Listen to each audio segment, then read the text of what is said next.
안녕하세요. 경제창위 이주환입니다. 오늘은 필립 피셔 얘기를 한번 해보려고 하는데요. 사실 필립 피셔 얘기를 하는 건 어떤 이분의 투자 방법이나 혹은 투자 노하우를 배워보자, 사실 이런 의미는 아닙니다. 제가 경제창위를 통해서 가끔씩 대가들의 투자에 대해서 말씀을 드리는 건 거기서 받았던 제 영감, 혹은 이거를 이렇게 응용해보면 좋지 않을까라는 어떤 그 방법론, 이런 것 때문에 말씀을 드리거든요. 사실 필립 피셔를 보면서 제가 느꼈던 투자 방법과 제가 하고 있는 아주 좋은 투자 방법을 하나 소개시켜 드리려고 오늘은 필립 피셔 얘기를 한번 해보려고 합니다. 이분이 어떤 방법을 투자하고, 그는 워낙 잘 나와 있으니까 책을 좀 보시면 되고요. 이분에 대해서 제가 느꼈던 건 딱 두 가지입니다. 뭐냐면, 하나는 알고 계시겠지만 이분이 모토로라를 50년간 보유하셨습니다. 그래서 1955년 50대 중반 이때 모토로라를 사서 이분이 이제 돌아가시기 전까지 2000년대 중반까지 2005년 4, 5년 요때까지 모토로라를 보유를 해서 한 50년 정도 되죠. 50년 정도 보유를 해서 수익률은 당연히 50년 보유했으니까 2,500배가 나왔습니다. 그래서 이게 어마어마하다, 우리도 이렇게 해야 된다. 우리는 그렇게 못하죠. 50년 투자하면 우리는 이미 이 세상 사람이 아닐 확률이 높습니다. 그래서 이분의 투자, 이분의 펀드에 투자했던 사람들은 심지어 할아버지가 투자를 하고 그 아들의 아들의 아들, 그러니까 증손자가 지금 계속 그걸 이어받아서 투자를 하기도 했었습니다. 그러니까 정말로 이제 장기 투자해야 되는데 이분이 펀더멘탈을 가지고 같이 투자를 하거나, 사실 그렇지는 않아요. 그러니까 이분은 철저하게 성장주에 투자를 합니다. 그러니까 성장주에 투자를 하는데 그 기업이 아주 보잘것없을 때 투자를 해서 그 기업이 아주 화려해질 때까지 아주 롱텀하게 성장률을 보는 거죠. 그러니까 사실 우리가 이렇게 롱텀하게 보기가 좀 어렵습니다. 근데 제가 첫 번째 이분한테 받았던 영감은 이렇게도 주식을 하는구나. 정말 나의 고객이 할아버지부터 증손자까지 이어지면서 대를 이어서 주식을 보유하기도 하는구나. 그럼 정말 모토로라를 보면 사실 우리가 속칭 얘기하면 뽕을 뽑은 거잖아요. 그러니까 정말 한 50년 보유해서 2,500배 났는데, 그게 저한테는 좀 가장 인상적이었고, 다만 우리는 펀드 투자자가 아니잖아요. 그러니까 우리가 그렇게 할 수는 없습니다.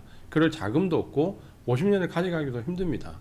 요게 이제 첫 번째 부분인데, 여기서 제가 좀 영감을 받아서 지금도 하고 있는 투자 방법이 있는데, 두 번째 일단 그 영감을 말씀드릴게요. 두 번째 영감은 사실 그 워렌 버핏이 이 사람한테 배웠던 방법이 있다라고 그랬잖아요. 그래서 워렌 버핏이 항상 얘기할 때 자기의 투자 방법은 그레이엄과 필립 피셔 이렇게 얘기하잖아요. 근데 이걸 또 구체적으로 얘기하셨어요. 그레이엄한테 영감을 받은 게 한 80%, 필립 피셔한테 영감을 받은 게 한 20%. 그래서 제가 이걸 곰곰이 생각해 보니까 필립 피셔는 그레이엄은 어쨌든 펀더멘털에 기초해서 같이 투자를 하시는 분이고, 이 필립 피셔는 성장주에 투자하기 때문에 약간 워렌 버핏과 결이 다르지만 어쨌든 이거를 아주 롱통하게 보였다는 데서 워렌 버핏이 영감을 좀 받았던 것 같고요. 그래서 워렌 버핏이 코카콜라를 샀던 건 필립 피셔의 영향이라는 얘기가 상당히 많이 있습니다.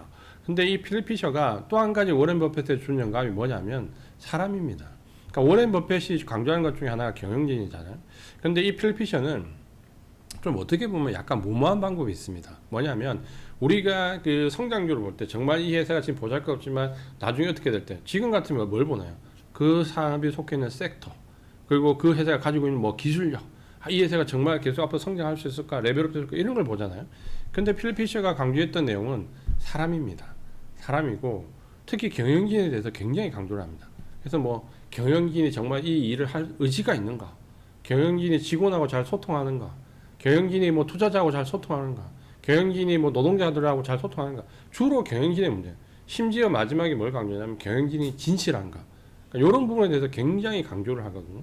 그러니까 결국에는 롱텀하게 가져가야 될 것은 기술이나 그 섹터가 아니고 사람이다라는 거죠. 이게 약간 아이러니한데, 어쨌든 필립 피셔의 이런 부분들은 우리가 따라할 수는 없지만 상당히 그 매력적인 부분이 있습니다. 그래서 제가 제 나름대로 이걸 어떻게 해석했냐면, 저는 개인 투자자가 이렇게 오래 좋은 기업을 가져갈 수 있는 방법은 하나다.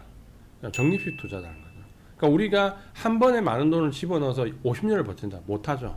대신에 우리가 지금 개인연금이나 적금 같은 걸 들듯이 한 달에 10만원, 20만원 꾸준하게 주식을 사면 저는 이게 크게 도움이 될 거라고 봅니다. 단, 예를 들어서 우리가 장기 투자를 하기 어려운 이유는 그 기업에 대한 그 미래성과 성장성, 사실 우리나라 기업들은 굉장히 부정적이잖아요. 제가 이제 늘 강조해서 말씀드리지만 제 아버님이 항상 말씀드리지만 80년대 한국전력 사셨는데 그때 산 가격이 지금 산 가격보다 비쌉니다.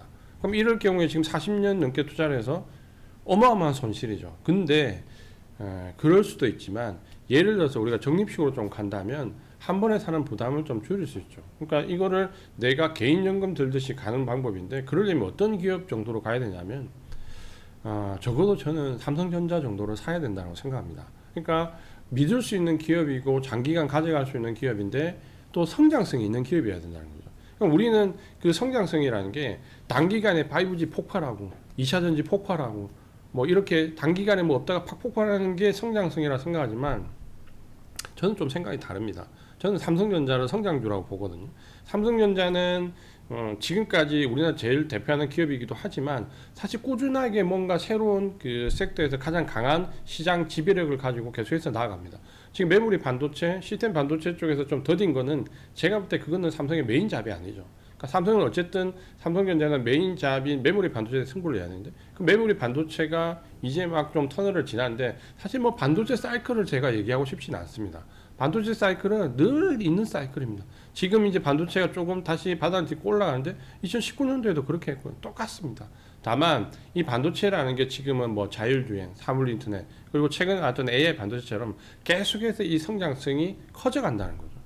거기에 대한 투자는 제가 봤을 때 다른 기업에 대한 안정성보다는 안정성과 성장성이 분명히 있을 거라고 봅니다. 굳이 제가 예를 삼성전자를 들었지만 적어도 이 정도 되는 기업들 뭐 예를 들면 미국에도 그런 기업들 꽤 있잖아요. 빅테크 기업들이나 대기업들 중에 그런 누가 봐도 정말 그 규모가 있고 탄탄하지만 성장성도 있는 종목을 그냥 내가 개인연금 들듯이 예를 들어 삼성전자 한 달에 2주씩 정해진 날 월급 받고 그 다음날 2주씩 꾸준하게 사시면 제가 봤을 때 이게 개인연금 드는 것보다는 좀 낫지 않을까 싶고 특히 삼성전자나 최근에는 이제 현대차도 마찬가지지만 분기별로 배당을 주잖아요. 그러니까 분기별로 배당을 받으면서 성장성을 공유하면서 적어도 내가 적립식으로 장기간 넣었을 때 충분히 가져갈 수 있는 주식 이렇게 간다면 우리가 필리피셔처럼 아주 성장성 있는 기업을 50년 보유하지 못하겠지만 적어도 내가 조금 일찍 20대나 30대에 주식 투자를 시작한다면 적어도 내가 회사를 은퇴할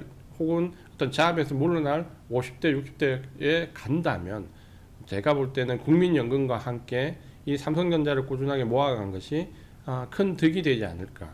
뭐 그때 가서 시세 차익을 크게 기대할 수도 있을 거고 아니면 배당 투자를 계속해서 확대해 나갈 수도 있을 거고 어쨌든 충분한 하나의 금융투자 수단으로서 존재를 할 수 있을 것 같습니다. 그래서 우리가 지금은 주식 투자를 한다면 우리나라는 무조건 치고받고 트레이딩에 집중하고 있지만 적어도 트레이딩은 저도 분명히 잘 하고 있거든요. 트레이딩은 트레이딩대로 하고 내가 장기간 가져갈 정식 투자는 장기간 가져가고 혹은 또 내가 좀 긴 호흡으로 갈 종목들은 긴 호흡으로 가고 이렇게 우리가 개인 투자가 분들도 좀 분산해서 투자를 하는 게 좋지 않을까.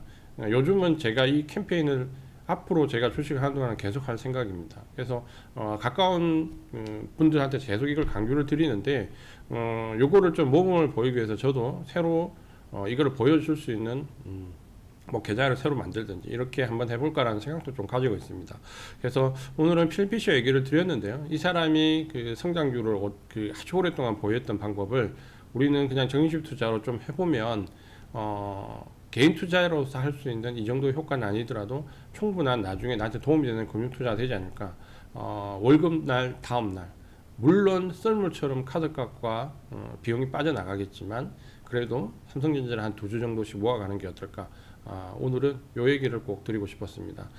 경제창 위에서 제가 경험했던 부분과 혹은 말씀드리고 싶은 진솔한 얘기를 앞으로 계속해서 이어나가도록 하겠습니다. 오늘은 필리피셔와 정식 투자에 대해서 말씀을 드렸습니다. 경제창 위 이재한 다음 주에 또 찾아뵙겠습니다.